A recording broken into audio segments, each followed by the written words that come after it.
우리는 사실에 근거하지 않는 주장과 일들 때문에 혼란을 겪을 때도 있습니다.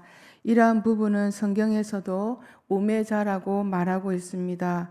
아주 오래전 일이지만 고속철도를 뚫게 되면 천정산에 사는 도롱뇽이 다 죽는다고 해서 단식 투쟁을 한 분이 있었습니다. 개인의 마음이지만 그분은 산 위에 있는 응동에 사는 도롱뇽까지 사랑할 정도로 자비심이 많았던 것 같습니다.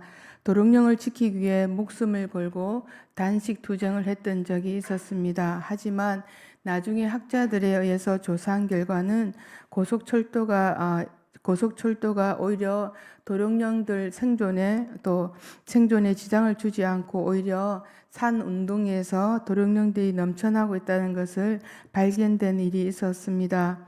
한 사람의 주장으로 오랜 시간 동안 혼란스럽고 매스컴의 화제가 된 적이 있었습니다. 우리는 어느 것이 지혜이고 어느 것이 우매인지 때로는 분별이 하지 않을 때가 많이 있습니다. 만일 지혜가 우매를 설득하거나 이기지 못하면 사회는 혼란스럽고 또 복잡한 상태가 되어질 수 있습니다.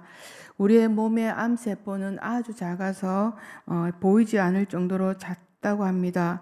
그래서 처음에 암이 발생되었을 때도 거의 본인이 느끼지 못하고 아무 증상을 느끼지 못한 일이 많다고 합니다. 그러나 작은 암세포가 발생했음에도 불구하고 그것을 무관심하게 내버려 두면 그것이 오히려 사람의 목숨을 앗아가기도 할 것입니다. 오늘 우리가 함께 읽은 1절 말씀은 앞장에 있는 9장 18절 말씀인 지혜가 무기보다 나으니라 그러나 죄인 한 사람이 많은 선을 무너지게 하느니라 라는 말씀과 연결되어 있는 부분입니다. 죽은 파리 한 마리는 매우 하찮은 것이지만 귀한 향기름 위에 떨어져 기름을 완전히 부패시킬 수 있습니다. 인간이 가지고 있는 지혜와 인격도 그 안에 존재하고 있는 부분적인 우매함으로 인해서 완전히 훼손되고 영향을 받을 수 있다는 것을 말하고 있습니다. 사람이 아무리 크고 많은 장점을 가지고 있다 할지라도 결정적인 한 가지 때문에 그 모든 장점이 상승시킬 수 있다는 말씀입니다. 인생이란 이런 것이 아닐까 합니다. 훌륭한 점이 아무리 많다 할지라도 몇 가지의 단점에 의해서 그 모든 장점들이 훼손될 수 있다는 것입니다. 우리가 함께 읽은 1절 말씀에 적은 우매가 지혜와 존귀를 난처하게 만든다고 하는데 여기서 우매라고 하는 것은 어떤 단체나 사람에 대해서 누군가가 가지고 있는 부정적인 생각들을 말하고 있습니다. 그 생각들을 가졌던 사람이 성경에도 나오고 있는데 여리고성을 물었더니 이스라엘이 작은 아이성에 의해서 멈추게 될 것이라고 생각한 사람은 아무도 없었습니다. 당연히 전쟁에서 이길 것이라고 생각하였지만 하나님께서 명하신 명령을 어기고 자신을 위해 전리품을 숨겨두었던 아갈이라는 사람 때문에 아이성 전투에서 패배를 맛보고 말았습니다. 우리 안에도 이처럼 아간이라는 썩은 파리들이 존재하고 있는 줄도 모릅니다. 우리는 우리의 눈으로 이만하면 훌륭해, 나같이 해, 나만큼만 그래라고 말할지도 모릅니다. 나 자신의 강점과 장점만을 보고 그것으로 만족하는 것이 아니라 내 안에 얼마나 많은 썩은 파리들이 존재하고 있는지를 살피고 그것들을 제거하기 위해서 우리는 힘쓰고 노력해야 합니다. 그렇지 않으면 남겨진 썩은 파리가 악하고 패역한 심성들로 인해서 우리의 지혜조차 악취를 내게 만듭니다. 2절 말씀에 지혜자의 마음은 오른편에 있고 우매자의 마음은 왼편에 있다는 것은 원래는 지혜나 우매가 아주 가까이 있다는 것입니다. 예를 들어 나중에 서로 원수처럼 되어서도 세상 말로 죽이니 살리니 하는 것도 처음에는 아주 가까운 사이에 있었던 서로 친한 적이 있었다는 것입니다. 그런데 그들이 서로 작은 이해관계나 생각 차이로 인해서 양보할 수 없는 적대 세력이 되어버린 것입니다.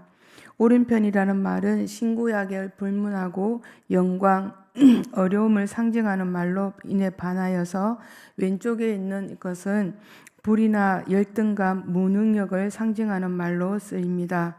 지혜자의 마음이 오른편에 있다는 말은 그의 마음이 올바른 방향을 향해서 그러한 삶을 살려는 의지를 강하게 가지고 있지만 우매자는 그 반대의 입장에 있다는 것을 말하고 있습니다. 아무리 뛰어난 머리와 해안을 가지고 있다 할지라도 그의 마음에 죄와 악을 향해 있다면 그는 참 지혜를 소유한 자가 아니라는 것입니다. 진정한 지혜란 성과 어려움을 추구하면서 궁극적으로 하나님의 법과 진리를 추구하게 되어집니다. 근본적으로 삶의 자세를 항상 바르게 가지게 되면 그에 따른 삶들이 다가오는 것을 보게 됩니다. 그 사실을 3절 말씀에서 잘 보여주고 있는데 우리 3절 말씀을 다시 한번 같이 읽어보겠습니다. 시작. 사람에게 자기의 우매함을 말하느니라. 아멘. 솔로몬은 우매자를 지혜가 결핍된 자로 말하면서 자신의 마음이나 형편을 지키지 못하는 특성을 지적하고 있습니다. 스스로 어리석음을 깨닫지 못하고 자신을 자랑하거나 섣불리 다른 이를 훈계하려고 할 때가 많다는 것입니다. 우매함과 경박함은 서로 뗄래야 뗄 수 없는 동전의 양면성과 같은 것입니다.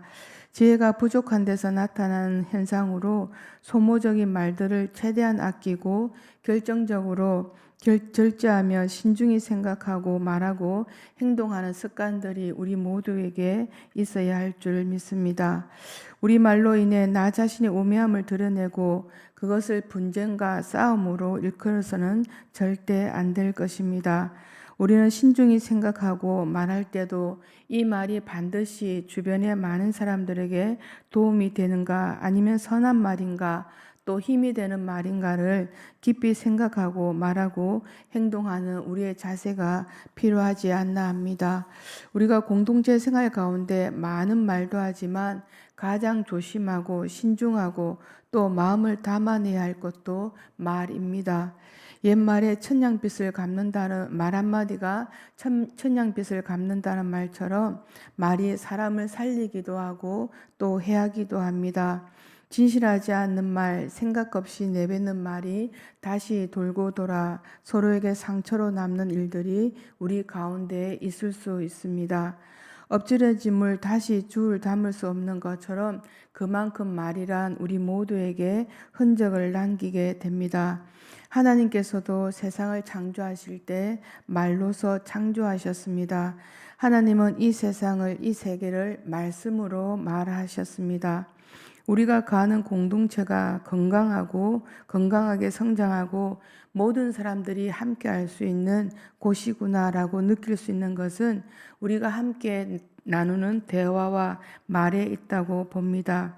어떤 언어들을 주고받는지, 어떤 내용들을 서로가 주고받는지, 건네주는지를 보면 공동체의 건강성을 알 수 있지 않나 합니다.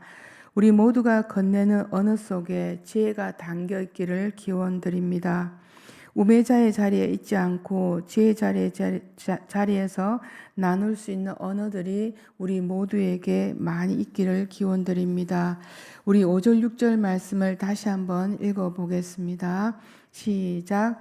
내가 해 아래서 한 가지 재난을 보았노니 곧 주권자에게서 나오는 허물이라.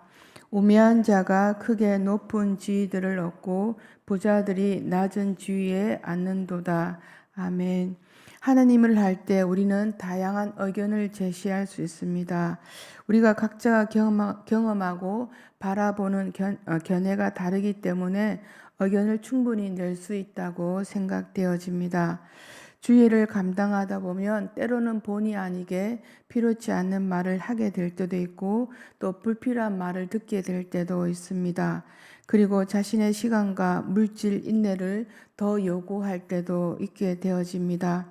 우리가 어떠한 일을 할 때 그 일들을 통해 어떤 효과가 나오는지 어떤 평안이 주어지는지를 생각하며 하기란 쉽지는 않습니다. 그러나 주의 일 앞에 섬김과 봉사, 우리의 노력과 재능을 사용할 때 하나님께서 원하시는 모습이 마음이 어떠한가를 생각하여 일을 하다 보면 우리 모두가 조화를 이루어내리라고 봅니다. 우리는 일로서만 하기 위하여 공동체가 모여진다면 그 속에서 때로는 불필요한 말들 때문에 서로에게 상처로 남는 마음들이 생겨나게 됩니다. 그러나 이를 따라가는 것이 아니라 하나님께서 이 일들을 통하여서 말씀하시는 그 뜻을 우리가 알아차릴 때 형제와 연합하는 은혜가 우리 모두에게 주어질 것을 고백합니다. 주어진 성김의 자리를 통해서 형제와 연합을 더 중시하는 이가 있다면 분명 그는 하나님의 뜻을 마음에 담고 있는 지혜로운 자일 것입니다. 오늘날 우리가 정의라고 부르는 말의 기본은 어디에 있는가입니다. 곧 뿌린 만큼 거두고 노력만큼 얻을 수 있는 것이 아닌가 합니다. 자신의 일에 대해 그에 상응하는 대가를 받는 것이 또한 정의라고 말할 수 있을 것입니다. 합당한 능력과 자질을 갖추지 못한 사람들이 오히려 자신의 능력과 또 노력을 내세우면서 그 대가를 바라는 사람들을 우리는 주변에서 간혹 만나게 됩니다.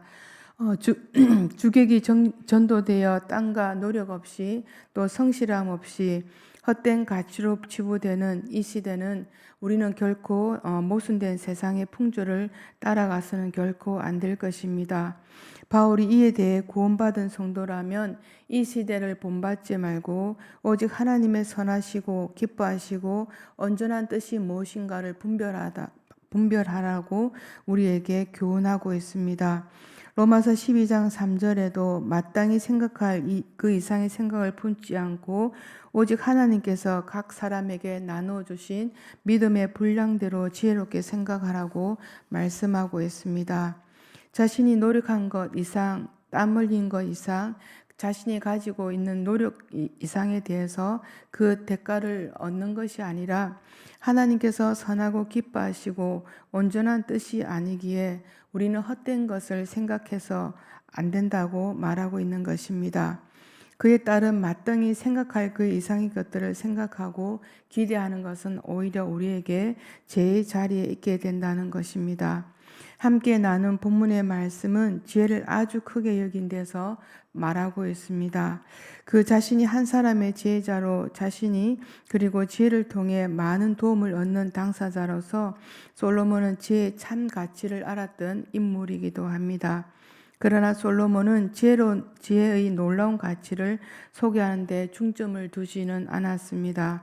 오히려 그가 바라는 것은 그렇게 위대하고 놀라운 지혜조차 한 어리석은 사람의 행동에 의해서 얼마나 무가치한 것으로 변하고 마는가를 지금 말하고 있습니다.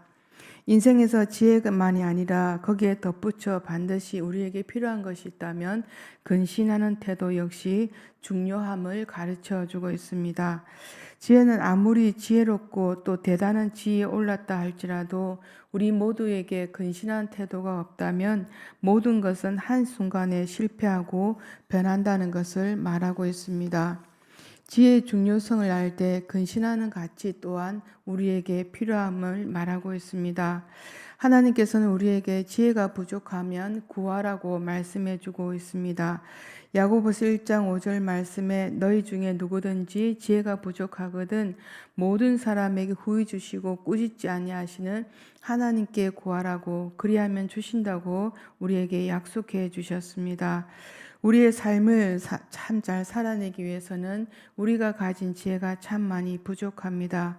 구하면 주신다고 약속하신 그 말씀을 믿고 오늘도 우리가 인생을 살아갈 때 하나님이 주신 지혜대로 우리의 삶을 멋지게 살아내는 저와 여러분이 되시기를 기원드립니다. 하나님께서 주신 지혜로 우리가 이 세상을 살아갈 때 우리는 이 세상에 휩쓸리지 않고 또 이리저리 방황하지도 않을 것입니다. 오늘 이 한날도 살아갈 때 세상의 그 어떤 것도 의지하는 것이 아니라 하나님께서 주신 지혜를 구하며 우리에게 주어진 인생의 시간들을 멋지게 살아내는 저와 여러분이 되시기를 기원드립니다.